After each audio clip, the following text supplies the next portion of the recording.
காவிய தமிழை கம்பர் தந்தார், கவிதை தமிழை இளங்கோ தந்தார், வாழ்வியல் தமிழை வள்ளுவர் தந்தார். அதில் இருந்து பிறப்புக்கும் எல்லா உயிர்க்கும் தான் உங்கள் வழிகாட்டி வாசகம் என்ன இந்த தமிழ்நாட்டிற்கு வெற்றி தலைவர் ஒருவர் தான் சொல்லி தந்தார். அண்ணன் சொன்னது போல விசில்ஸ் வந்துருச்சுன்னு ஓடி போய் பொதுச் செயலாளர்கிட்ட முதல்ல நான் தான் சொன்னேன். எழுந்து இருவரும் வெளியே வருவதற்குள் அடுத்த படம் வந்தது. இன்னும் தொட்டுவிடும் தூரத்தில் வெற்றி வருகிறது. அதை வாங்கி தரப்போகிற வெற்றி தலைவர் வருகிறார். வருகிறார். பாவி சண்டாளா வருகிறது. தமிழ்நாடு வருகிறது. நாளைய தீர்ப்பு வருகிறது. இதோ வெற்றி பேசாம எம்எல்ஏ ஆயிடு. எம்எல்ஏ ஆயிடு. அதுக்கு பெரிய படிப்பெல்லாம் படிச்சிருக்கணும். ஏக்கா அந்த கருமத்துக்கு படிப்பே தேவையில்லக்கா. என்ன சொல்ற நீ? ஊர்ல நொண்டி நோசக்கா, வெந்தது வேகாது, பெட்டி கடையில கடன் சொன்னது, பீடிய கிள்ளி குடிச்சது, சந்த கடையில கருப்பி திருட்டு கொண்டது, இந்த மொத்த கோபனாக கிடக்குதா.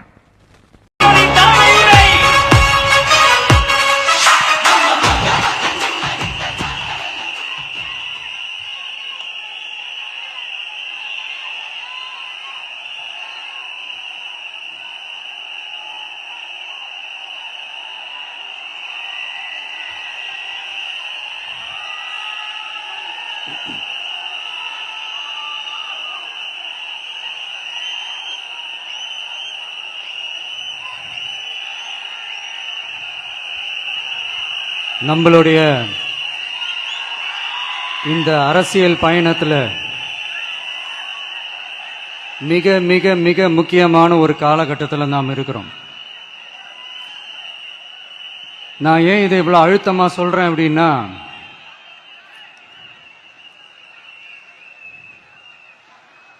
ஏதோ அழுத்தம் இருக்குமோன்னு நினைக்கிறீங்களோ? அழுத்தமா நமக்கா?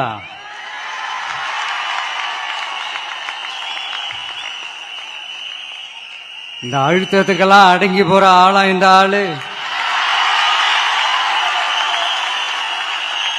இந்த மூஞ்சா பார்த்தா அப்படியா தெரியுது உங்களுக்கு?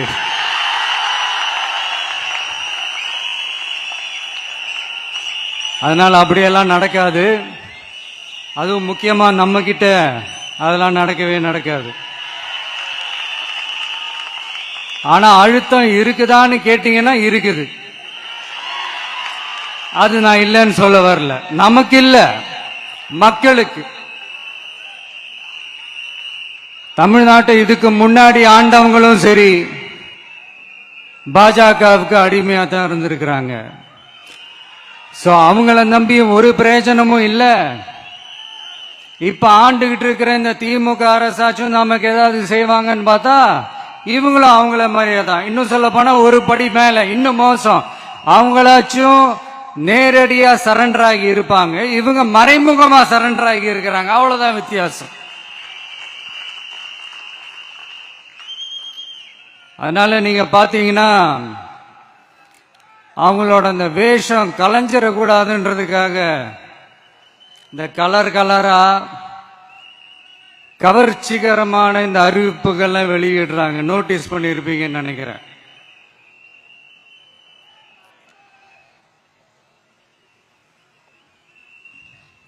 அதனால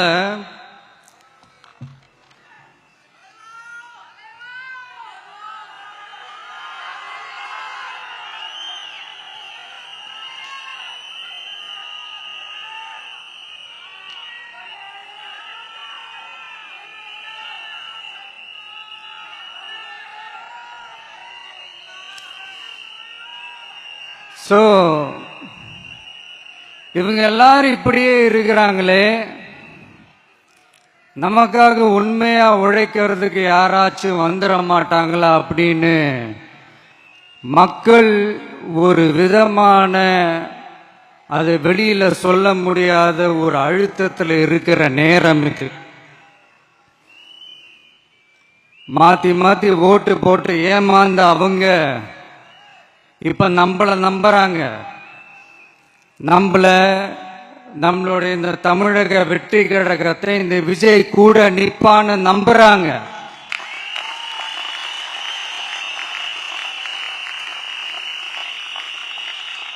நம்மள நம்புறவங்களுக்காக நாம நம்பிக்கையோடு இருக்கணும்ல. அப்படின்னா இது முக்கியமான மிக மிக மிக முக்கியமான ஒரு காலகட்டம் தானே. அதனாலதான் அவ்வளவு அழுத்தமா நான் சொன்னேன்.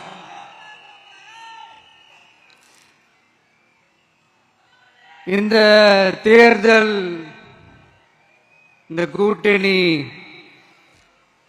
இதெல்லாம் பத்தி நிறைய இந்த ஹேஷியங்கள் ஜோஷியங்கள் எல்லாம் நடந்துகிட்டு இருக்கு இல்லையா.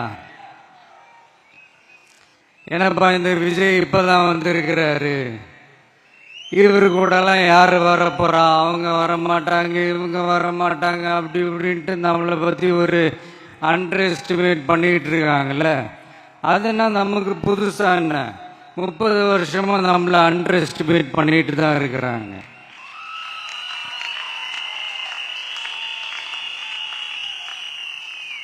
ஆனா மக்கள் கரெக்டா நம்மளை எஸ்டிமேட் பண்ணி ரொம்ப அழகா, ரொம்ப அக்கறையா, ரொம்ப தெளிவா, ரொம்ப தீர்க்கமா நமக்குன்னு ஒரு இடத்தை கொடுத்திருக்கிறாங்கல்ல. எப்படி? என் கேரியரின் உச்சமான ஒரு இடத்தை கொடுத்திருக்கிறாங்கல்ல.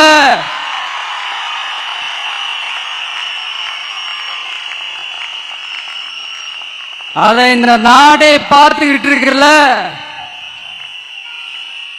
ஏன் அப்படி எனக்கு அந்த இடத்தை கொடுக்கணும்? ஏன்னா இந்த விஷயம் நம்ம பிள்ளையாச்சு, நம்ம அண்ணனாச்சு, நம்ம தம்பியாச்சுன்னு சொல்லி அவங்க மனசுல அப்படி தோணுது. அதனாலதான் நமக்கு அப்படி ஒரு இடத்தை கொடுத்து உள்ளன்போடு அள்ளி நம்மளை அரவணைச்சுக்கிட்டு இருக்கிறாங்க.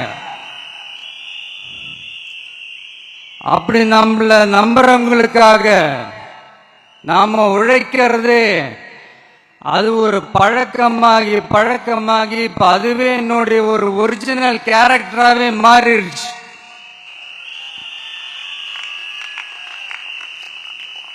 இத்தனை வருஷமா இருக்கிற அந்த உழைக்கிற குணம் அது எப்படி மாறும்? அதெல்லாம் மாறவே மாறாது. அரசியலுக்கு வந்ததுக்கு அப்புறமும் சரி, ஆட்சி அதிகாரத்துக்கு வந்ததுக்கு அப்புறமும் சரி, ஒன்னே ஒன்னு சொல்ற, எழுதி வச்சுக்கோங்க. இதுக்கு முன்னாடி இருந்தவங்க மாதிரியோ இல்ல இப்ப இருக்கிறவங்க மாதிரியோ ஊழல் செய்யவே மாட்டான்.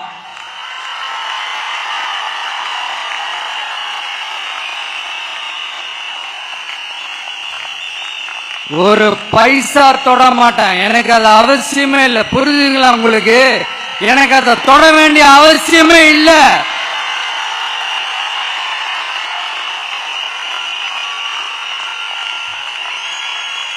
ஒரு துளி ஊழல் கரை கூட படியவே படியாது, படியவும் விட மாட்டான்.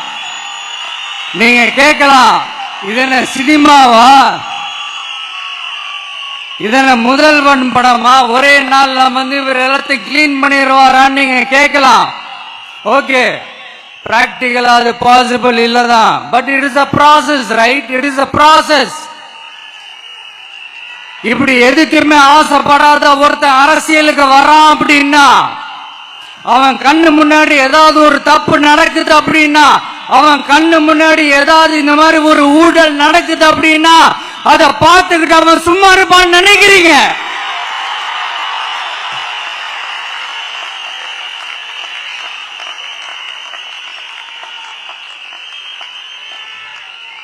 அதனால இந்த தீய சக்தியா இருக்கட்டும், இந்த ஊழல் சக்தியா இருக்கட்டும், ரெண்டு பேரும் தமிழ்நாட்டை ஆண்டவே கூடாது.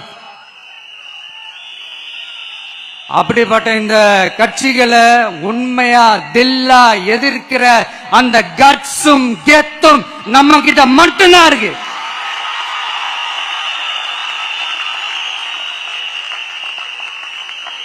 அதனால நீங்க என்ன சூழ்ச்சி நம்ம மேல பண்ணாலும், என்ன அழுத்தம் நீங்க கொடுத்தாலும், இந்த அடங்கி போறதுக்கோ, இந்த அண்டி பொழைக்கிறதுக்கோ, இல்ல இந்த அடிமையா இருக்கிறதுக்கால நாம அரசியலுக்கு வரல.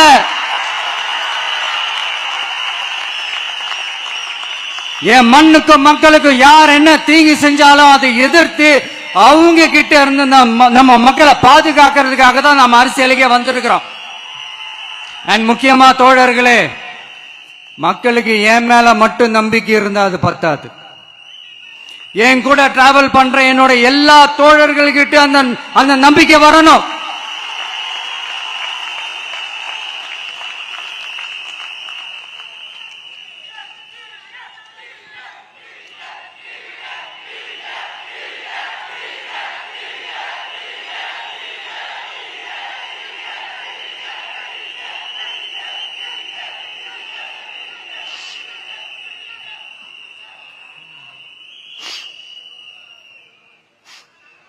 அந்த நம்பிக்கை இல்லைன்னு நான் சொல்ல வரல, இருக்குது.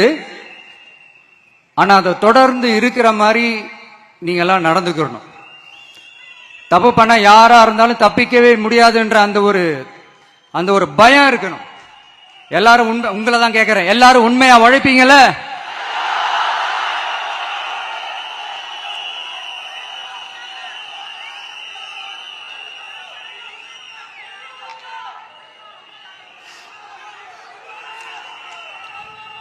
யாருக்காகவும் எதுக்காகவும் நம்மளோட அரசியல காம்ப்ரமைஸ் பண்ணிக்கவே கூடாது. செய்வீங்கல்ல?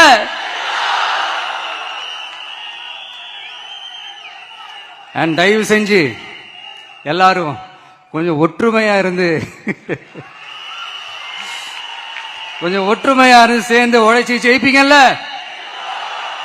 சரி, நமக்காக நம்ம மக்கள் கண்டிப்பா ஓட்டு போட்டு ஜெயிக்க வைப்பாங்க, அதுல எந்த மாற்று கருத்துமே கிடையாது. அப்படி ஜெயிக்கிறதுக்காக நாம் என்ன செய்ய போறோம்? மக்களிடம்னு செல்னு அறிஞர் அண்ணா அவர்கள் சொன்னதை ரொம்ப டீப்பா சின்சியரா அடாப்ட் பண்றதோட மட்டும் இல்லாம நம்மளோட அரசியல்ல அதை செயல்படுத்தணும். அதுதான் முக்கியம். ஏன்னா இப்ப அரசியல் இருக்கிறவங்க அண்ணாவை மறந்துட்டாங்க. அண்ணா ஆரம்பிச்ச கட்சியும் அண்ணாவை மறந்து சுயநலமா மாதிரி பல வருஷம் ஆச்சு. அண்ணா பேர்ல இருக்கிற கட்சியும் அவரை மறந்து பல வருஷம் ஆச்சு. ஆனா நாம அவரை மறந்துடக்கூடாது. மக்கள் கிட்ட போகணும், மக்களோட மக்களாவே இருக்கணும், மக்களுக்காகவே இருக்கணும். அதுக்காக நாம என்ன செய்ய போறோம், என்னெல்லாம் செய்ய போறோம், அதுக்காக தான் இந்த மீட்டிங். ஆரம்பிக்கலாமா? இந்த ரெண்டு கட்சிகள், ஆண்டு கட்சியா இருக்கட்டும், இப்ப ஆள்ற கட்சியா இருக்கட்டும், அவங்கள பொறுத்த வரைக்கும் பூத்துனா என்ன தெரியும்ல? அவங்கள பொறுத்த வரைக்கும் பூத்துனா கள்ள ஓட்டு போடுற இடம். ஆனா நமக்கு, நம்ம டிவிகேவுக்கு அது ஒரு ஜனநாயக கூடம். அங்க ஜனநாயகம் திருடுறாம நம்ம பாத்துக்கணும். ஒவ்வொரு ஓட்டையும் நம்ம பாதுகாக்கணும். எப்படி பாதுகாக்கிறது? ஒவ்வொரு வீட்டில் இருக்கிற ஒவ்வொரு ஓட்டும் நமக்கு தானே ஃபர்ஸ்ட் கன்ஃபார்ம் பண்ணுங்க. எனக்கு தெரிஞ்சு தமிழ்நாட்டில் ஒரு 2.25 கோடி ரேஷன் கார்டுகள் இருக்கும்னு நினைக்கிறேன். அவங்க எல்லாரும் வேற வேற எந்தெந்த கட்சியில இருந்தாலும் கட்சி வேறுபாடு எல்லாத்தையும் தாண்டி இந்த விஜய் அவங்க வீட்டில் ஒருத்தனா வாழ்ந்துட்டு இருக்கான். அவங்க குடும்பத்துல ஒருத்தனா பார்த்துக்கிட்டு இருக்கிறாங்க. அதனால இந்த கட்சி கிச்சி எல்லாத்தையும் தாண்டி இந்த விஜய் கூட நிக்கணும்னு முடிவு பண்ணிட்டாங்க. அதனால அப்படி முடிவு பண்ண அவங்கள பாதுகாப்பா பூத்துக்கு கூட்டிட்டு வாங்க. நம்மளோட இந்த விசில் சின்னத்துக்கு ஓட்டு போட வைங்க.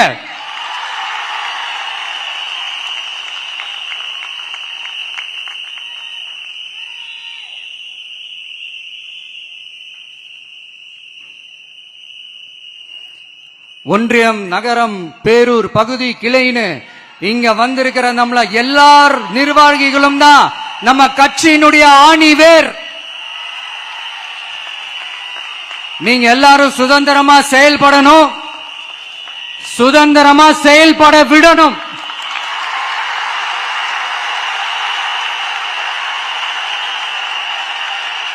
நீங்க ஒவ்வொருத்தரும் எனக்கு முக்கியம்.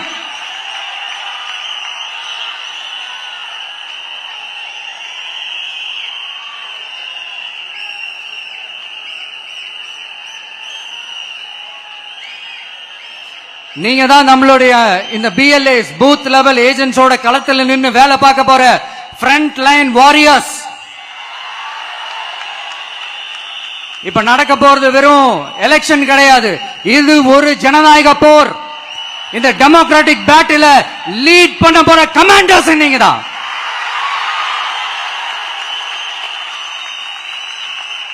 நான் ஏன் இது எவ்வளவு ஸ்ட்ரெஸ் பண்ணி சொல்றேன் அப்படின்னா, இந்த தீய சக்தி எப்படி, இந்த தீய சக்தியோட தில்லு முள்ளு எல்லாம் உங்களுக்கே நல்லா தெரியும். முழிச்சிட்டு இருக்கும் போது முழியை தோண்டி எடுத்துட்டு போற கூட்டம். அதனால கொஞ்சம் ஜாக்கிரதையா இருக்கணும். நம்ம எலெக்ஷனுக்கு இன்னும் 3 மாசம் தான் இருக்குது, அவ்வளவு கூட இல்லைன்னு நினைக்கிறேன். இந்த 3 மாசத்துல நீங்க செய்ய போற அந்த களப்பணியில தான் நம்மளுடைய வெற்றியே இருக்குது. உங்களுக்கு இந்த விஜய் பிடிக்கும்ன்றது உண்மைனா, சத்தியம்னா, உங்களோட உழைப்புல அதை காட்டுங்க. அப்புறம் நாங்க அறிவிக்க போற வேட்பாளர்களுக்கு நீங்க உங்களுடைய முழு ஒத்துழைப்பை நீங்க கொடுக்கணும். கொடுப்பீங்க தானே?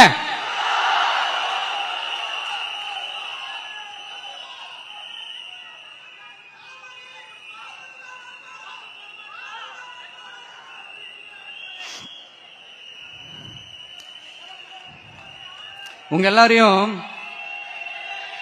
ஒரு எனர்ஜைஸ் பண்ற மாதிரி உண்மையா நடந்த ஒரு கதை ஒன்னு சொல்றேன்.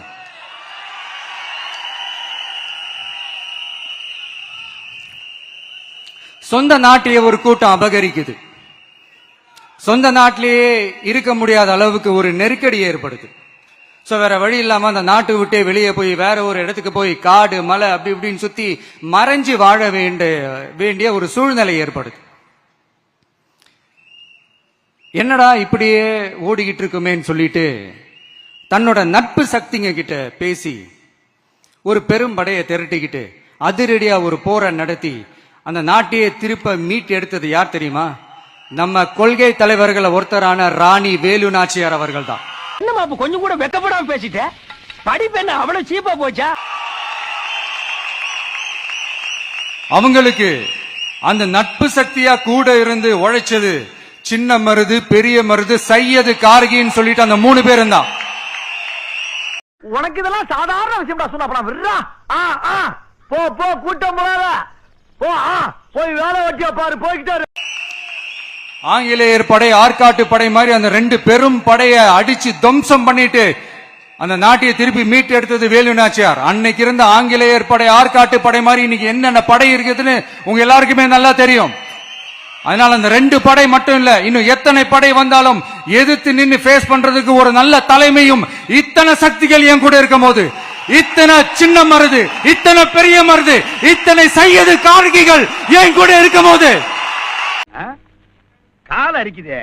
கையரிச்சா பணம் வரும், கால் அரிச்சா எவனாவது உதவாங்குவான்னு அர்த்தம். எவனா இருக்கும்? ஐயா, யாரா அது? நான் தான் புரோக்கர் பொன்னுசாமி. நம்ம நாட்டை நம்மளால மீட்டெடுக்க முடியாதான்?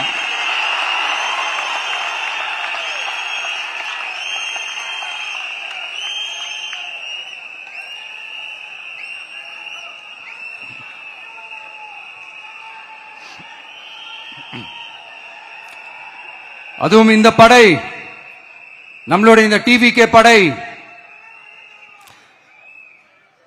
நட்பு சக்தி இருந்தாலும் இல்லனாலும் தனியாவும் நின்னு கெத்தா ஜெயிக்கிற அளவுக்கு ஒரு மிகப்பெரிய படை. பேசக்கூடாது. ஆட்டத்தை வேணா நிறுத்தி இருக்கலாம்.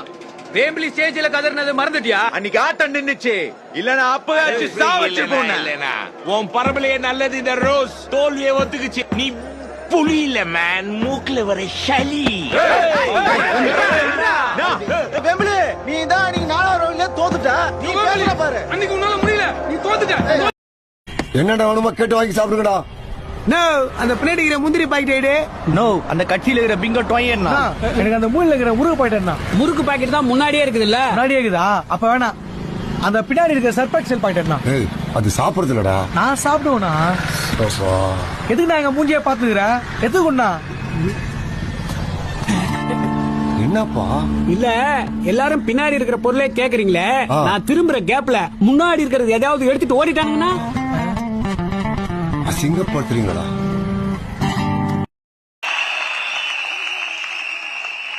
அதுலயும் ரொம்ப முக்கியமா இன்னைக்கு இந்த கூட்டத்துக்கு வரலனாலும் நான் அந்த போர்ல நடந்த அந்த கதை மாதிரி கட்ஸான குயில்கள் நிறைந்த பெண்கள் படையும் நம்மளோட இருக்கிறாங்க. நான் சொன்ன மாதிரியே நல்ல ஆளை கூட்டி வந்தியாடா? என்ன அப்படி கேட்டுட்டீங்க? நான் கொண்டு வந்த ஆளுங்க மேலே உங்களுக்கு சந்தேகமா? இவங்க எல்லாம் ஒரு நல்ல குடும்பத்துல பிறந்தவங்க. அப்ப நாங்க எல்லாம் அவசாரி குடும்பத்துல பிறந்தவங்களா? ஒரு அந்த பெண்கள் படையை பார்த்துதான் அரசியல் அரங்கமே அதிர்ந்து போயிருக்குது. அதனால எல்லாரும் ஒரு நிமிஷம் எனக்காக எந்திரிச்சு நில்லுங்களேன் ப்ளீஸ். பூனை குறுக்கால குதிக்குது, போற காரியம் உருப்பிட்ட மாதிரி தான். நீ என்ன சம்பந்தம் பேசுவா போற? சாராய கடைக்கு தான் போற. பூனை போனா யானை போனா போற போக்கு. அதானே பூனையவாது பாத்துட்டு போயிடலாம். உன் மூஞ்சி பாத்துட்டு போனா எனக்கு கடையடைப்பு நடந்துரும். நான் சொல்றதை கொஞ்சம் ரிப்பீட் பண்ணுங்க. இந்த 2026 சட்டமன்ற தேர்தல்ல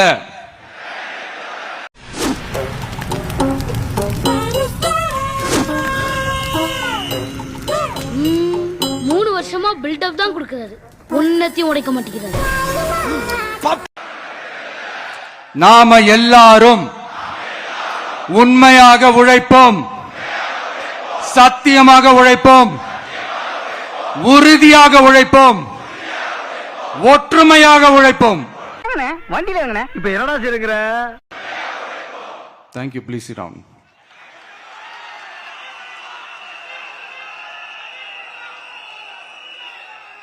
உங்களோட இந்த வார்த்தையை நான் மனப்பூர்வமா நம்புறேன். நான் ஏற்கனவே சொன்ன மாதிரி இந்த வரப்போற தேர்தல் இதுவரைக்கும் தமிழ்நாடு பார்த்திராத ஒரு வித்தியாசமான தேர்தல். நம்மளுடைய படை வரிசையும் அப்படிதான், ஒரு பவர் பேக்ட் ஃபோர்ஸ். இவ்வளவு நாள் இதை நாம மட்டும்தான் சொல்லிக்கிட்டு இருந்தோம். இப்ப கொஞ்சம் கொஞ்சமா அதை வெளியில சொல்ல ஆரம்பிக்கிறாங்க. என்னடா இந்த விஜய் கூட இருக்கிற போர்ஸை பார்த்தா சாதாரண போர்ஸ் மாதிரி தெரியல, மிலிட்டரியோட பெரிய போர்ஸா இருக்குது, வரப்போற எலெக்ஷனை கணிக்கவே முடியல, அப்படி இப்படின்னு சில குரல்கள்லாம் கேட்க ஆரம்பிக்குது. கணிக்கவே முடியலன்னு அவங்க வேணா சொல்லலாம், ஆனா மக்கள் ஆல்ரெடி கணிச்சு முடிச்சுட்டாங்க. இந்த ஆக்ட் குடுக்கிற வேலையெல்லாம் என்கிட்ட வச்சுக்காதடா. நீ யாருன்னு எனக்கு தெரியும், நான் யாருன்னு உனக்கு தெரியும், நம்ம 2 பேர் யாருங்கிறது இந்த ஊருக்கே தெரியும். உன்ன அவங்க மனசை நல்லா புரிஞ்சு வச்சிருக்கிற நமக்கு அது நல்லாவே தெரியும். வாங்க சிரிக்க மாட்டாங்க, வாங்க வாங்க வாங்க, சும்மா போங்க. அதனால இந்த எலெக்ஷன் ரிசல்ட்டுக்கு அப்புறம் இந்த தீய சக்தி கிட்ட இருந்தோம், இந்த ஊழல்வாத அடிமை சக்தி கிட்ட இருந்தோம், தமிழ்நாட்டை மீட்டுட்டோம்னு உறுதியா அறிவிப்போம். அதுல என்ன மாற்று கருத்து கிடையாது.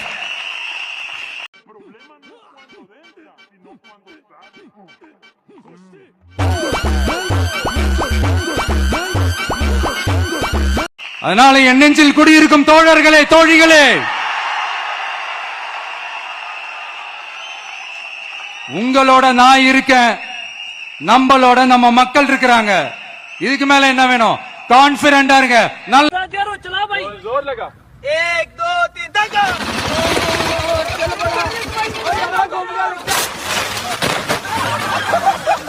நல்லதே நடக்கும், வெற்றி நிச்சயம்.